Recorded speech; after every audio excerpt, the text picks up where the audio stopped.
साधारण ब्याज हम लोग पढ़ रहे हैं। साधारण ब्याज का सूत्र को हमने सीखा और उस पर आधारित कई प्रश्न भी हल किए। एक बड़ा ही इंपॉर्टेंट प्रश्न आपके बोर्ड पर दिखाई दे रहा है।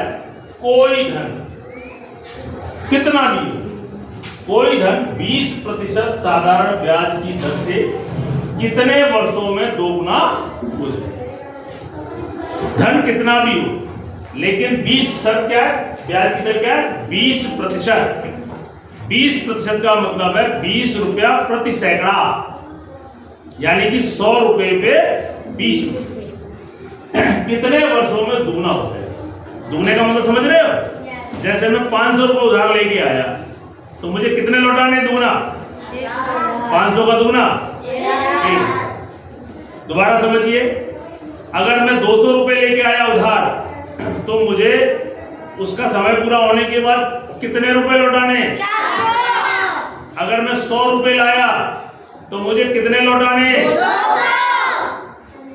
अगर मैं 50 रुपए उधार लेके आया तो आप देखिए, यहाँ पे समझिए, आपने जो उत्तर दिया उससे पॉइंट निकालिए। जो भी मैं ला रहा हूं उसका दुगना दे रहा हूं, यानी मैं 500 ला रहा हूं तो कितना दे रहा हूं? 500 ही और दे रहा हूं, यानी कि 1000। यानी 500 तो लाया, इसमें 500 और मिलाए और 1000 मैंने दे दिए। तो जो मैंने मिलाए वो क्या है? ब्याज ही तो है। भाई ब्याज की परिभाषा क्या है कि जो हम लाते हैं उससे जो भी ज्यादा देते हैं वो ब्याज। यानी 500 लाया और 500 ही ब्याज दुगना करके मैंने उसे दे दिया। 200 रुपए लाया और ब्याज कितनी मिलाऊंगा? ब्याज 200, तभी तो दुगना होगा। 400। मैं 300 रुपए उधार लाया, कितने मिलाऊंगा इसमें? यानी जितना मैं ला रहा हूं मूलधन ही तो पी, जितना भी मूलधन पी ला रहा हूं उतना ही ब्याज के रूप में मैं दे रहा हूं।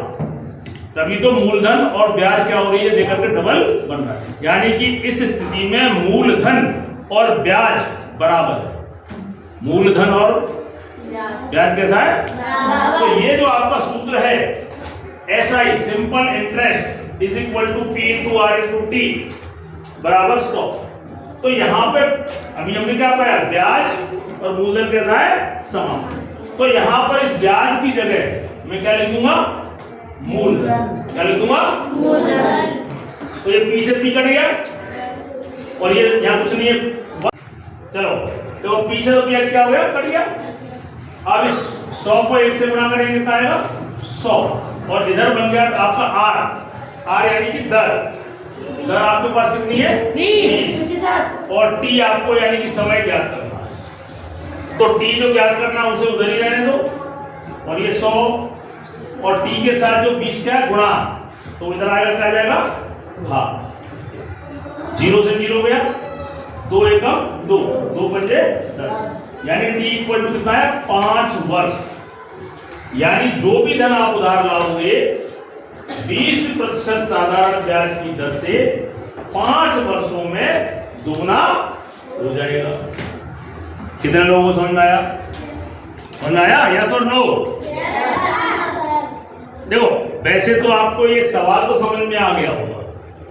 एक सूत्र ले लिया, PR और इसकी वैल्यू रख दी और हल निकाल लिया।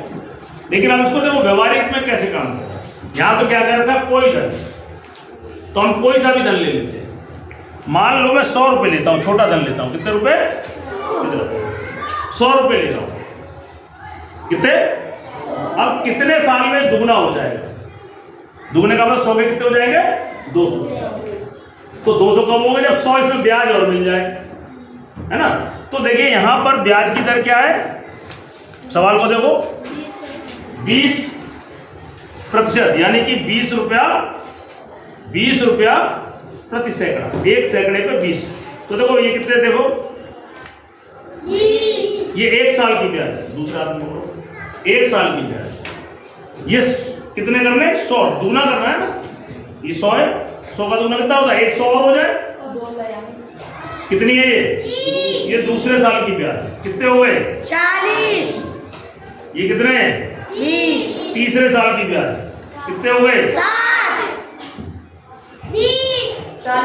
चौथे साल की ब्याज कितने हो गए? 80। कितने हो गए? 100। कै साल की ब्याज? 5। इसमें कितने हैं? 100। इसमें कितने हो गए? 100। ये क्या है? मूलधन जो उधार लिया था। ये क्या है? ब्याज। दोनों को मिला कितने हो गए? 200। कितने साल में? 5 साल में। ठीक है, ये क्या है? ब्याज। ये क्या है? मूलधन 100 200। लेकिन कितने साल में? 20 किलो 5 तो साल। एक साल 20 रुपए ना ब्याज, तो एक साल की ब्याज 20 रुपए। एक साल 2 साल। 2 साल 3 साल। 3 साल 4 साल 5। ब्याज खत्म। ये तो मूलधन आ गया। यानी कि 5 साल में कोई भी धन 20% ब्याज की दर से दुगना हो।